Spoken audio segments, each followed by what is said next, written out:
On well, my part in diffusion imaging and connectivity and brain connectivity and the development of that in this vulnerable population. So first off, I'm from here. I'm from the Centre for the Developing Brain, part of King's College London. We're based in St Thomas's Hospital in London.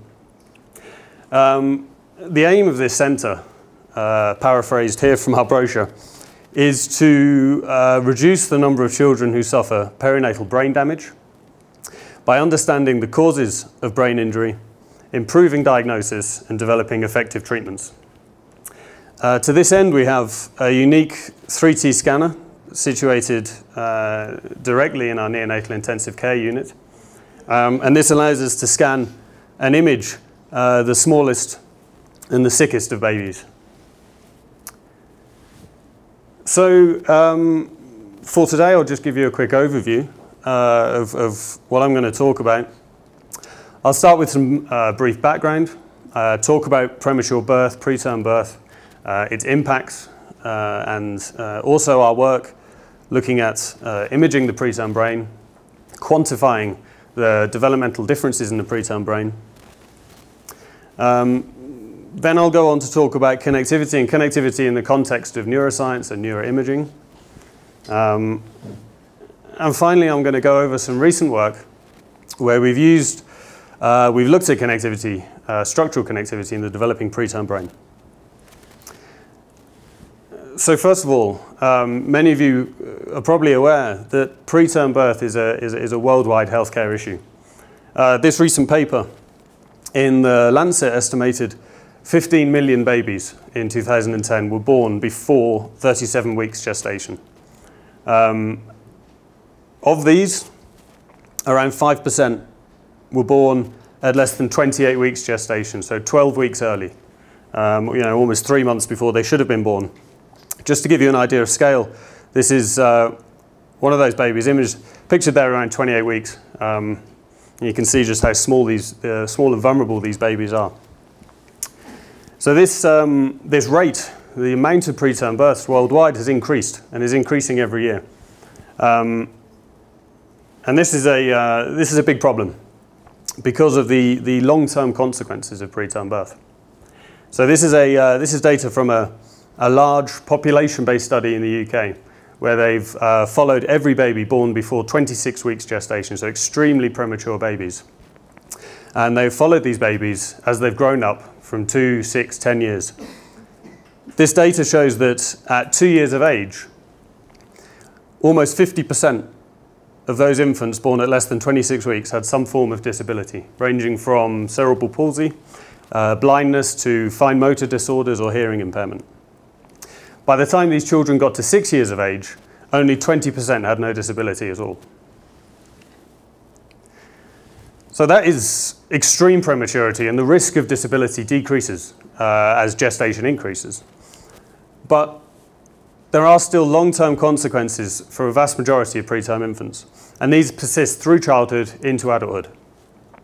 They encompass a wide range of disorders, poor cognition, neurodevelopmental motor disorders, and also an increased risk of neuropsychiatric disorders such as ADHD and autism.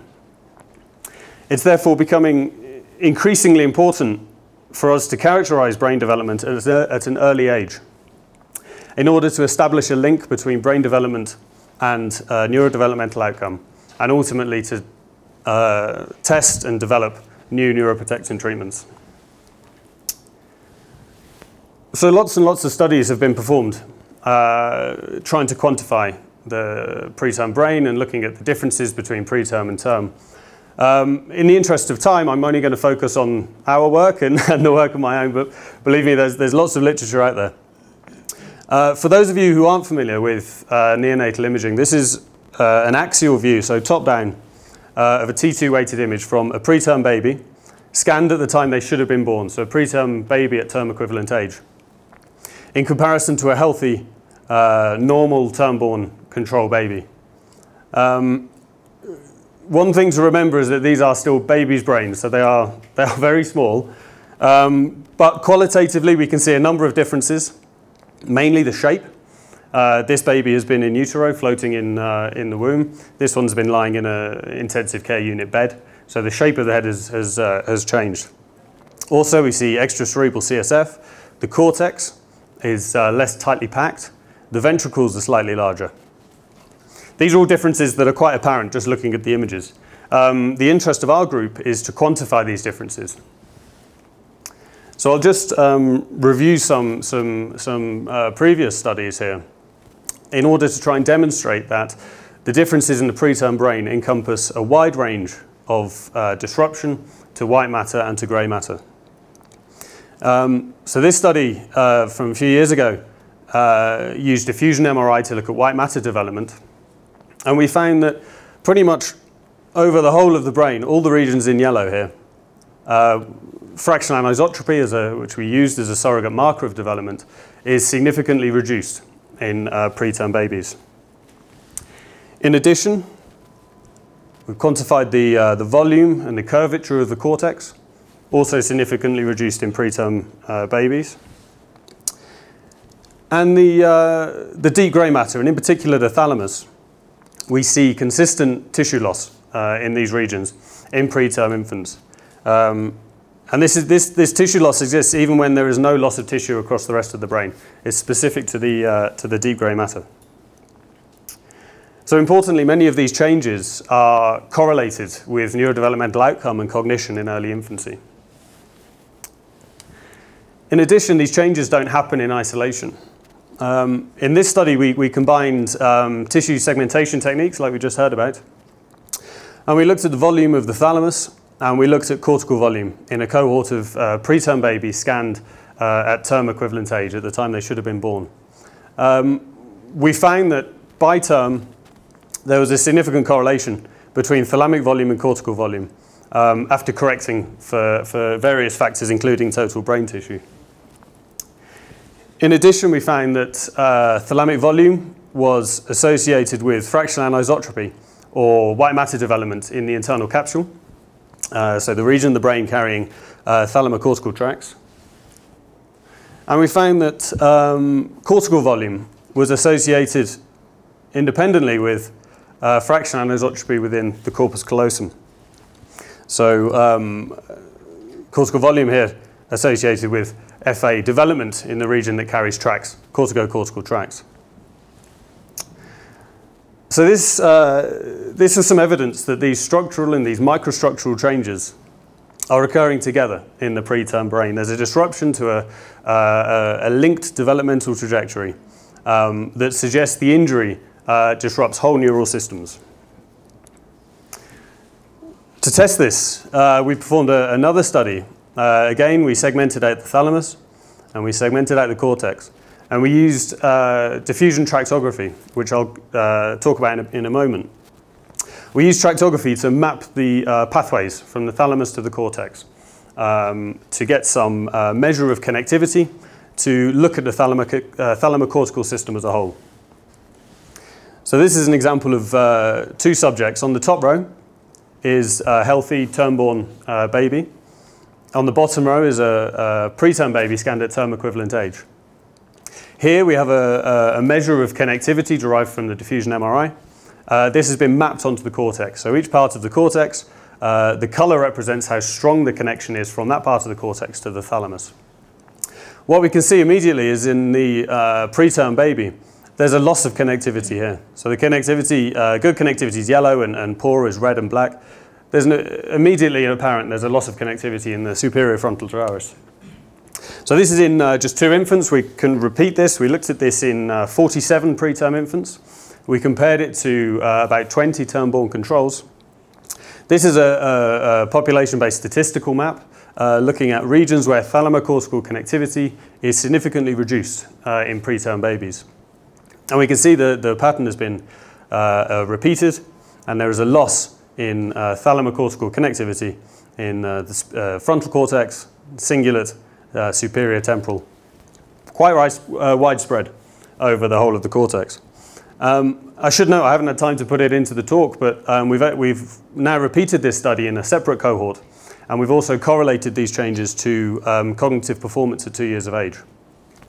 So we found that in the preterm brain there is a disturbance in the relationship between the deep grey matter, here represented by a diagram of the thalamus, the cortex, and the connective white matter tracts in between.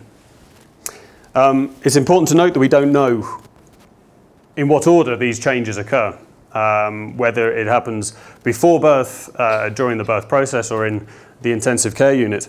And we also don't know if one causes the other. But what we do know is that they occur in tandem. So to summarize about preterm birth, preterm brain injury isn't limited to a specific tissue type or a structure. It's not just grey matter or white matter. White matter microstructure and white matter development is in particular altered globally in the preterm brain. The Thalamo-cortical system as a whole appears to be affected and disrupted. And this indicates that this type of injury represents the disruption of whole neural systems and suggests that preterm brain injury could be thought of as a disorder of connectivity. So this brings me to the title of the talk, connectivity. What do I mean by connectivity, and what do I mean by connectivity in the context of the brain? So in preparation, I went onto Google and I typed connectivity and I went to the images, and apparently this is what connectivity means. I have to say, I wish it was this exciting, or even this exciting. Unfortunately, it isn't. In general, when we're talking about the brain, and even when we're talking about telecommunications and things, connectivity, we mean networks. There's a lot of mathematicians here. I don't need to tell you about networks and graph theory probably, but I will. A network can be described as a set of nodes. So here we have 6 nodes. These nodes are connected by a set of edges. Networks can be very simple. They can be very complex. This apparently is a map of the internet, the mapped internet in about sometime in the early 90s. I should note, though, I got that off the internet, so whether it's true or not, I don't know. But in the context of the brain, we think of cortical regions as our nodes, and the tracks that connect them through the white matter as our edges. This isn't a new idea. This image is from an excellent paper by Marco Catani looking at the history of connectivity and the history of the connectome in the brain. It's early 14th century, and it shows how brain function was thought to arise from a set of centers in the brain that were connected by tubes. Spirit moved through these tubes and gave rise to executive functions such as common sense, visual sense, thought, and memory. So we're fairly sure this is wrong, but it shows that the idea of complex function arising from the network brain has been around for 700 years. So what do we mean by connectivity now, and how do we measure connectivity in the brain? I'll take you through different measures of connectivity and different ways we can define connectivity at multiple scales. At the very basic scale, the lower scale, neurons connect to each other via synapses. Here we've got an electron micrograph, scale of in the nanometers. And we can see the release of neurotransmitters across the synaptic cleft. Scaled up, each neuron has many, many synapses. They connect to each other here in the hippocampus. The synapses here are labeled in green, the neurons in red, and they build up a circuit.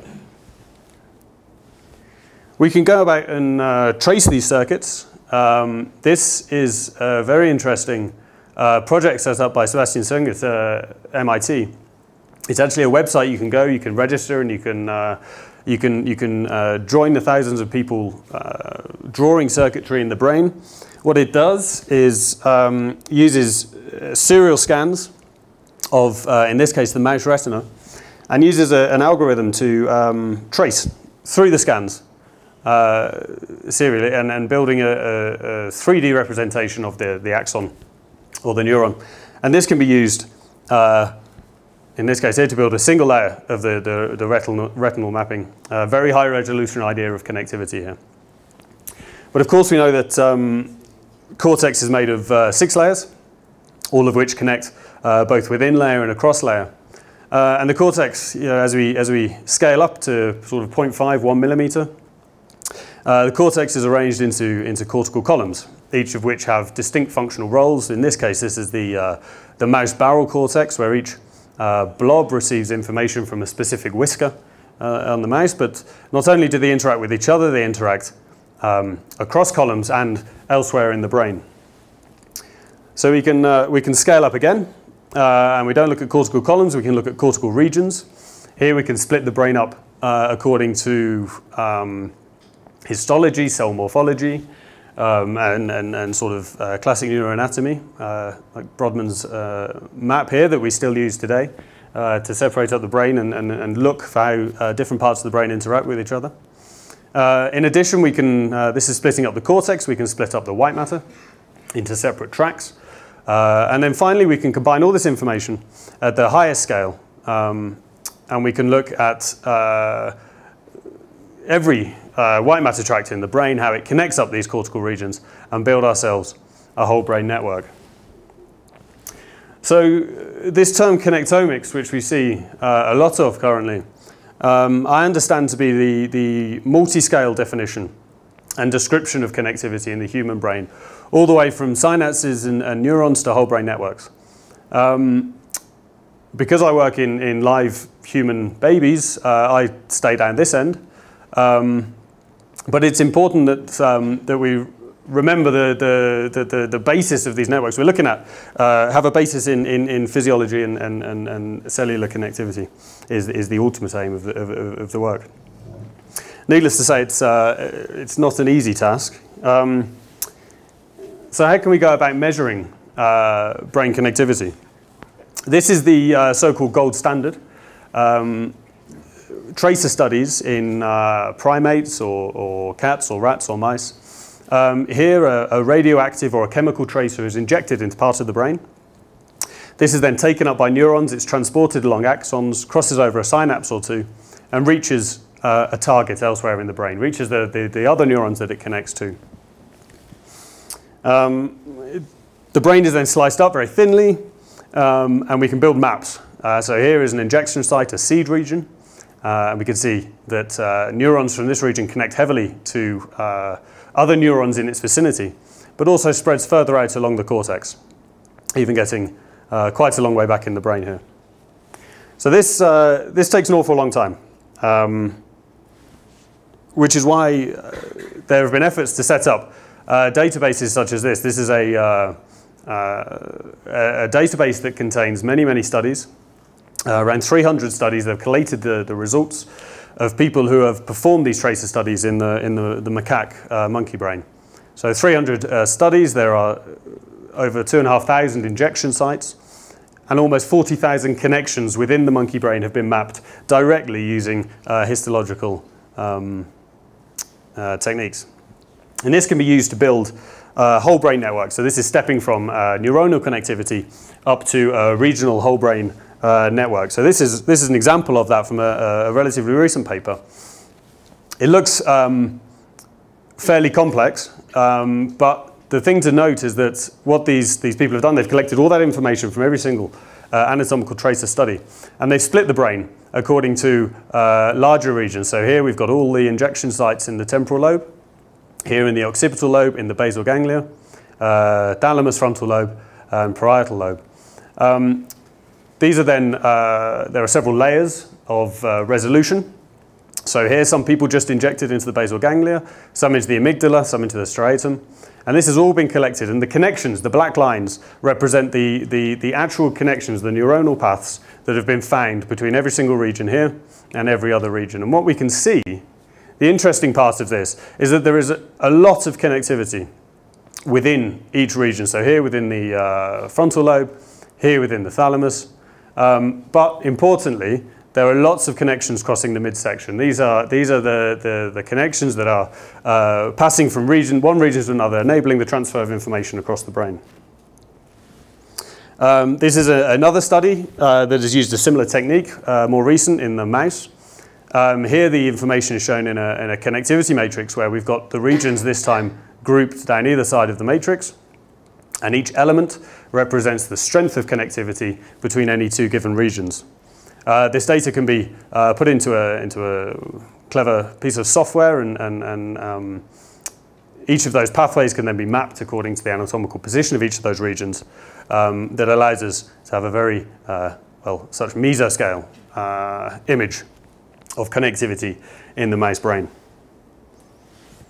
So that data is from monkeys and mice. As I said, I work with babies, so the injection of radioactive tracers is not a good idea.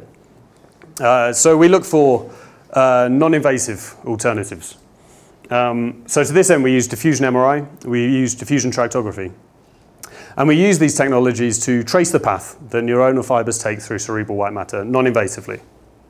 More precisely, I should add that due to the nature of the techniques, what we're actually doing is estimating the path that bundles of these neuronal fibers take through the cerebral pathway. It's an imprecise method, but it's non-invasive. So for those of you not familiar with the technique, I'll describe now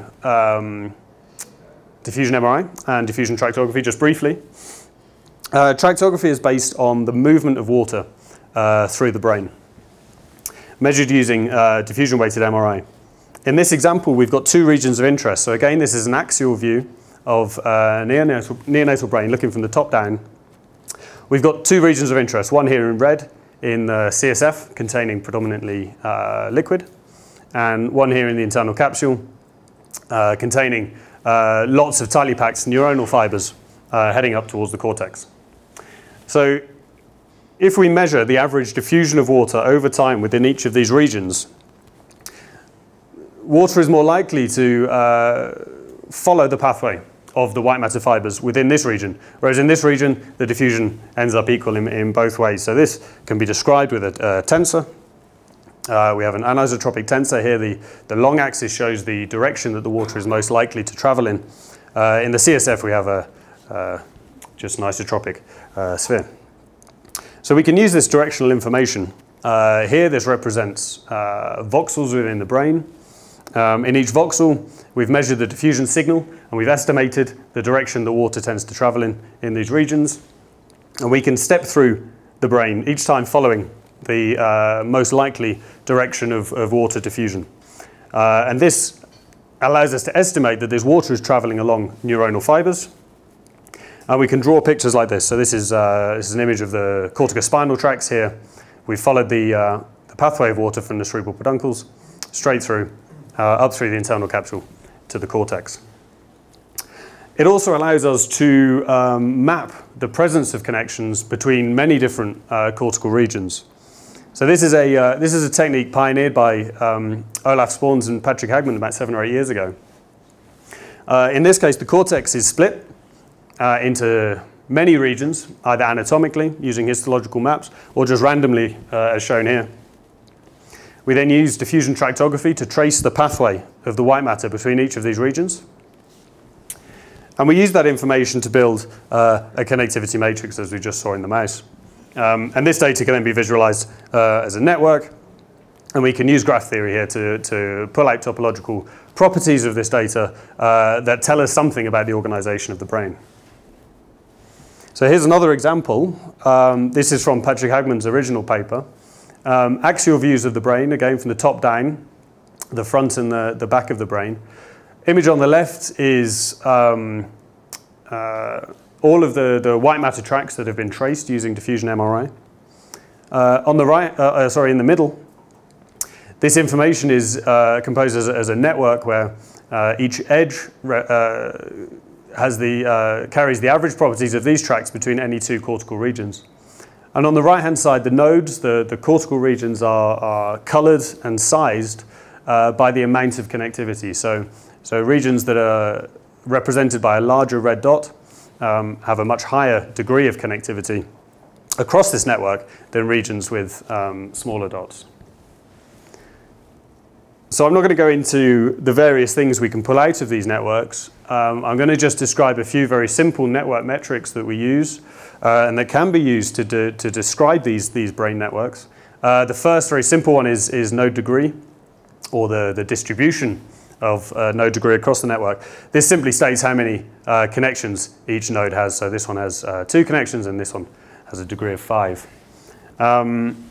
Next up is clustering. This tells us the likelihood that one node's neighbors, so these are our node's neighbors, the likelihood that this connection exists, forming a closed triangle amongst its neighbors. This is a cluster.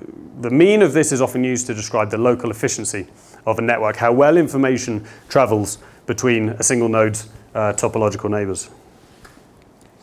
Then we have path length. This describes the minimum or the mean number of steps one must take to cross the network from between any 2 nodes. A low path length indicates that only a few steps are required to get anywhere in the network, and is a measure used to estimate the global efficiency of the network, how well information travels to further away places within the network.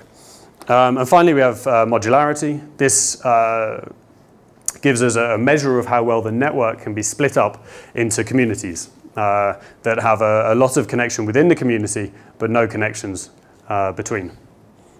So just an example of that last one. This is just a pretty picture, really. But it shows, here we've got a cortical surface with medial and lateral views. The cortex has been split into modules based on the connectivity. And in the center here, we've got every connection between each of the nodes in this brain, colored by which module they belong to. And the connections themselves are colored by whether they connect within module, or in the center here, whether they connect between the modules. And we'll see that these connections, these long-distance connections that connect different parts of the brain are very important. So again, lots and lots of papers have been published recently using graph theory to explore brain networks. I'm just going to summarize the general consensus at the moment from this recent review by Ed Ballmer and Olaf Sporns, who've done an awful lot of this work. In general, I've put here as well structural connectivity, but these are functional connectivity, which is a different topic, but it's very, very similar as well. So here, in general, brain networks have a high clustering. They're very locally efficient. Information can travel very easily between local regions. There's a low characteristic path length. So this is globally, the network is globally efficient. And this leads to what tends to be termed a small world topology. This is very common in biological networks and indicates that that information can be passed very quickly around the network. The networks are modular. There's a hierarchical organization, which we've seen from the previous slide. And there's a long-tailed degree distribution. This basically means that there's very few cortical nodes that have an awful lot of connections.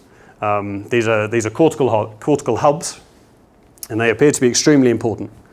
So brain connectivity is structured around these highly connected cortical hub regions. So again, another image from a recent review. This actually looks at these cortical hubs. So it's saying where in the brain are these highly connected nodes situated. Here in the human, in the macaque monkey from the database, and here in the cat. The interesting thing here is that the hubs, the highly connected nodes, are spread out across the brain. They don't all sit next to each other. They're in different functional regions. And if we remember the circular diagram from the COCOMAC database earlier, you can see that many of the connections from these hub regions cross the center of the circle. So they're connecting different regions, different modules within the brain. They're providing that pathway to link functional regions in the brain. So one more aspect of network organization that I'd like to introduce is the Rich Club. This is a relatively recent idea in neuroscience that suggests or has found evidence that these cortical hubs, these regions that provide connections across the whole of the brain, also share an awful lot of connectivity, a much higher amount of connectivity than we would expect. So in this example, this is a diagram of the brain. Here we have 4 rich club nodes. These are cortical hubs. They connect local modules. So these modules are highly connected to each other, but they don't connect here. They always go through the rich club. And the rich club itself demonstrates a very high amount of connection. Each rich club node is connected to every other one.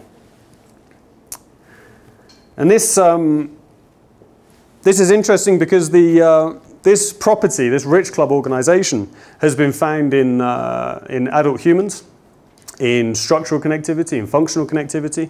It's been found in macaque monkeys. It's been found in cats. So it appears to be a conserved feature of the mature mammalian brain. What's more, if we rewind evolution a little bit, this is the C. elegans worm. It's the only organism in the world where scientists, very, very patient scientists, have completely mapped the nervous system. So every single neuron, there's 279 neurons. They know exactly where they are. They know where they connect to. They know where they came from. And to some extent, they also know their functional role. The best thing is you can go on the internet, you can go online, you can go to this website and you can see every neuron in this worm. Even better, if you have an iPhone, you can download an app, and on the train or on the bus, you can browse through the worm connectome. But the important part is that even in the worm, even in this basic organism, with a nervous system that's essentially a very simple neural network, there is a rich club. These neurons develop early.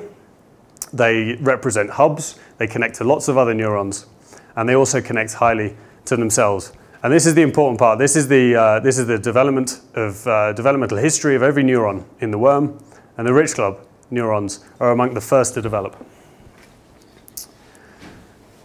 So we're interested in measuring these connections because connections between these hubs, these rich club hubs, tends to dominate network topology. So what I mean by that is that the whole of the network structure, large parts of it, can be estimated, or the behavior of the network can be drawn from how these rich club hubs connect. Further analysis has shown us that these rich club regions, they develop in tandem. They develop at the same time. They have a strong amount of functional connectivity, as I said, and also they seem to correspond to regions that have got a higher metabolic demand in the brain. They metabolize more glucose, suggesting that they're very important regions. And the current idea is that these are high cost. It takes a lot of energy to maintain and create these rich club cortical hubs, but they maintain a high capacity communication background. So they allow communication through the brain. So to summarize the connectivity part, the human brain can be viewed as a complex network. Brain networks are configured for efficient local and global information processing. And heavily connected cortical hubs that form a rich club within the brain provide the communication background, the communication backbone for our brains.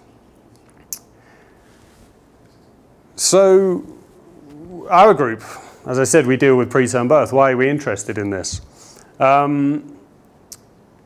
I've set out to explore network states in the preterm brain, and I want to know, it's present in the worm. Is rich club organization present early in gestation? When does it occur? When does this backbone start to form? Is it present at birth? Does it start to develop before birth? How does the topology, how does the connectivity of the brain develop during the neonatal period? And finally, are these disruptions to a network state a candidate marker for preterm brain injury and the cognitive and behavioral problems that it can cause? So I'm going to go now and describe some recent work. This is our most recent study looking at network connectivity in the brain. We used diffusion MRI in a cohort of 28 preterm infants. Interestingly, all of these infants, all 28, were scanned twice during the preterm period. So they were born very early, before 28 weeks. They were scanned first, just 2 weeks after birth, when they were very, very small, at around 30 weeks. And then they were scanned again at the time at which they should have been born, at term equivalent age. So just to clarify, this is sort of a timeline of the study, representing the whole of gestation had the baby been born at the right time. Here we have conception, born on average 3 months early at around 28 weeks. The first scan is 2 weeks after that, and then the second scan here, 40 weeks. So we have a longitudinal analysis, a longitudinal data set for us to analyze these differences and these changes in network topology. So just to recap, to build our connectivity matrices, we need to split the brain up. We trace white matter tracks between every cortical region. We use this to build a connectivity matrix. And we can visualize this as a network. We can pull out lots of network measures and look at brain organization. But we must remember that this is the developing brain. And the first step, defining cortical nodes, cortical regions, is itself very difficult. There isn't really an anatomical atlas, a set of regions that are well defined across the whole of the preterm period from early gestation onwards. As you saw at the start, this is cortical surface images from about 25 weeks up to 40 weeks. This is an extremely heterogeneous cohort. We've got to try and apply analysis protocols and pipelines to babies whose brains change significantly over the preterm period. And you'll note there are very few cortical landmarks down here. The cortex is very, very smooth. It's very hard to define according to gyri or known anatomy. So we chose a different approach, one that's been done before, but here we just split the brain up randomly. So we've used a segmentation technique to pull out the cortex in this baby's brain. And then we've just split it into 500 regions. We've no recourse to anatomy, no prior knowledge. We've just split the brain up into roughly equal-sized regions. We then use these regions to build our connectivity matrix, get our network topology. However, network topology and network connectivity is very dependent on how you define your nodes. So here we've got the same region. This is just showing the sort of the front quadrant of the brain. Random parcellation 1. If we then reparcellate and split the brain up again, we get a slightly different parcellation, and we can do it again. And this image here shows the node degree, the amount of connectivity of each one of these random parcels. And what we can see is that here in particular, we've got this part of the cortex has been split differently in each parcellation. And the connectivity, the node degree, the amount of connectivity is different every single time, which isn't great. So to account for this, we parcellate the brain, make a connectivity matrix, get a network. We then do it again. So we parcellate again, we shuffle all these labels. So this, I think it's actually the same image, but the labels are different. Still 500 of them, still different. And then we repeat, and then we do it again. And we do this 100 times. So this is our original cortical mask. We have 100 different random parcellations. Each of these parcellations, we have a connectivity matrix, and we can make a network from those. What's important is that the network topology appears to be stable across these parcellations. We're resampling the same data. We're just shuffling the cortical regions. So here we've got a measure of clustering, of our local efficiency, of our global efficiency. This is the distribution in a single subject over 100 random parcellations, and you can see it's relatively stable. We can get a pretty good estimate. It's very low variance across these measures across all 100. So we can do this to get network measures such as clustering, such as path length. We can also use it to find the rich club. So when we look for rich club networks, we're looking for highly connected networks. We're looking for networks with a high degree of connectivity. So we take our network, we measure the density, we measure the average number of connections, and we remove the least connected. We remove those ones that aren't connected to many things. We then compare this density to a random network. And then we repeat this loop. So we remove the least connected, we measure the density, and we compare to a random network. And we keep going. And we go all the way until we've removed all the nodes. So at the bottom here is our sort of formal definition. The rich club organization is present in a network when the density of connections between highly connected, high degree nodes is significantly greater than that in a comparable random network. So this is a fairly confusing graph, but I'll go through it slowly.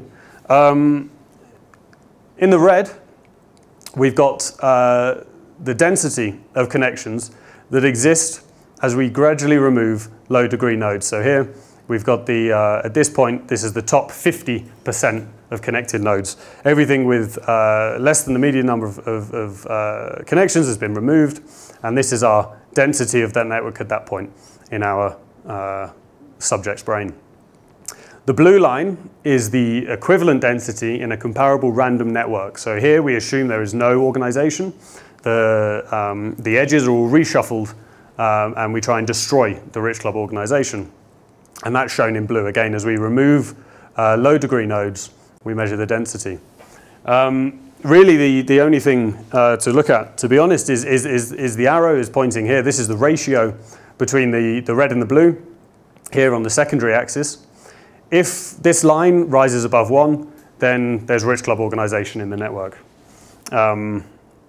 So we can see here, this is actually data from a single subject.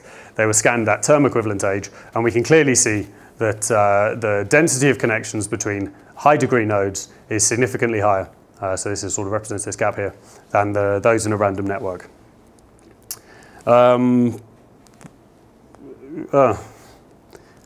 There's meant to be a picture here. This is meant to say that, so what we can do is actually, this gives us our topological information. We can pull anatomical information from that. And we can take these nodes, once we've demonstrated that the rich club exists, we can take those highly connected nodes, we can map their position on the brain, we can repeat this over parcellations, and we can build a probability map that shows us where these regions exist. So hopefully this will work. Yeah, is that working? Yes. So this is a probability map of rich club position. So here this is an average brain of all the preterm infants scanned at term equivalent age. So this is how the brain looks at term, at 40 weeks gestation. In red and orange is the probability that any of these cortical regions belongs to the rich club, is a high degree, is a highly connected region. And what we can see is that the pattern here is very, very similar to what we see in adults. I'll just take you through it once more. The rich club exists in the preterm babies here in the frontal cortex, parietal cortex, lateral parietal, in the cingulate, moving down into the insula, and then superior temporal slightly, and then down here into the hippocampus. So using these techniques, we found that by term equivalent age in the preterm baby, rich club organization exists.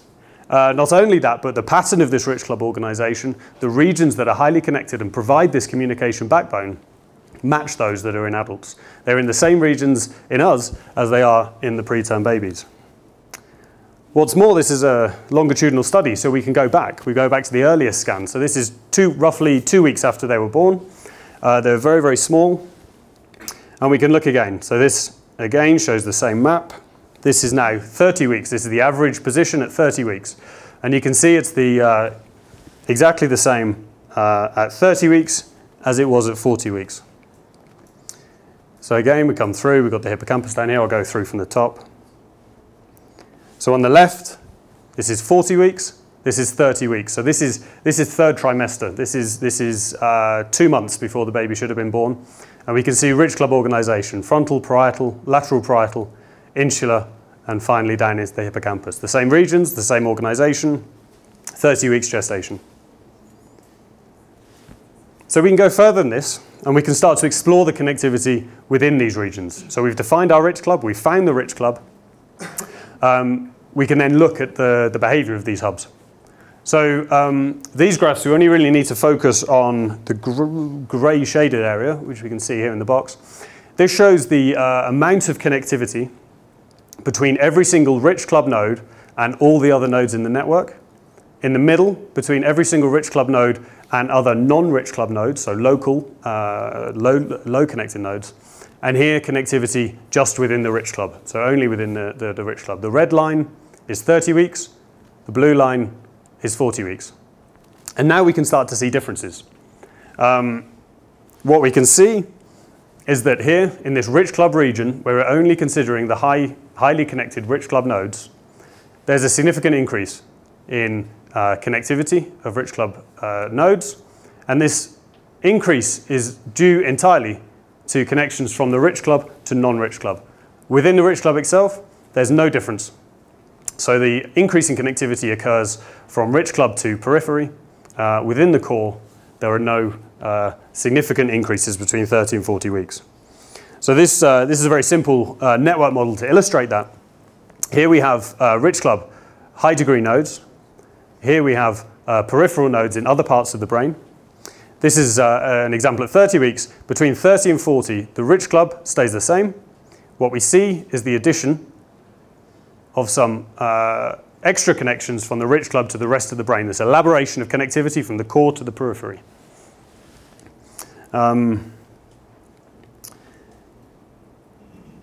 So what's more, we can go a little further. So we've shown that the rich club exists. We've shown that there's an increase in connectivity, but it's predominantly from rich club to non-rich club regions. Now we can compare the state of the network in preterm babies to healthy term-born controls. So if it's present by term, is it any different to a healthy baby? Is there an impact of preterm birth? So here are the same graphs. This is total connectivity. This is connectivity from rich club to non-rich club. And this is connectivity within rich club. Again, if we just focus in the rich club regions, there are, well, we found no significant differences in connectivity. This was really quite surprising, given all the differences we've found previously, white matter disruptions, cortical disruptions, thalamocortical disruptions. We were really surprised that we couldn't find any difference in connectivity in the preterm and the term brain. But, there's always a but. We know that, we saw earlier, the basal ganglia, the thalamus in particular, are vulnerable following preterm birth. And we know the thalamus develops at the same time as the cortex.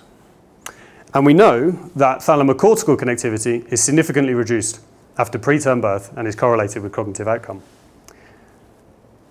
So we went on and tried to pull apart these two regions. We thought, if thalamocortical connectivity is disrupted, how does this affect the network state?